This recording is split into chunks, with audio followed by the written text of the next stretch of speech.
Hi friends, type റൈറ്ററിൻ്റെ പുതിയ ക്ലാസ്സിലേക്ക് എല്ലാവർക്കും സ്വാഗതം. ടൈപ്പ് റൈറ്ററിൻ്റെ പ്രധാന ഭാഗങ്ങളിൽ ഒന്നായിട്ടുള്ള കാരേജിനെ കുറിച്ചാണ് നമ്മളിന്നിവിടെ പഠിക്കാൻ പോകുന്നത്.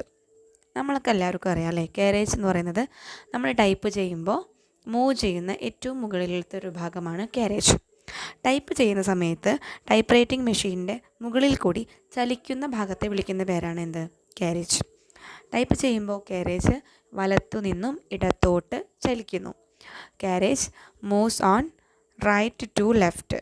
റൈറ്റിൽ നിന്ന് ലെഫ്റ്റിലേക്കാണ് നമ്മൾ ടൈപ്പ് ചെയ്യുന്ന സമയത്ത് കാരേജ് ചലിക്കുന്നത്. എന്താണ് carriage? Typewriter carriage is carriage for carrying a sheet of paper. നമ്മൾ ടൈപ്പ് ചെയ്യുന്ന ആ ഒരു ഷീറ്റ് ഓഫ് പേപ്പറിനെ ക്യാരി ചെയ്യുന്ന ഒരു ഭാഗമാണ് കാരേജ്. കാരേജ് റാക്ക് എന്തിൻ്റെ മുകളിലാണ് ചലിക്കുന്നത്? പിനിയൻ വീലിൻ്റെ മുകളിലാണ് കാരേജ് റാക്ക് ചലിക്കുന്നത്.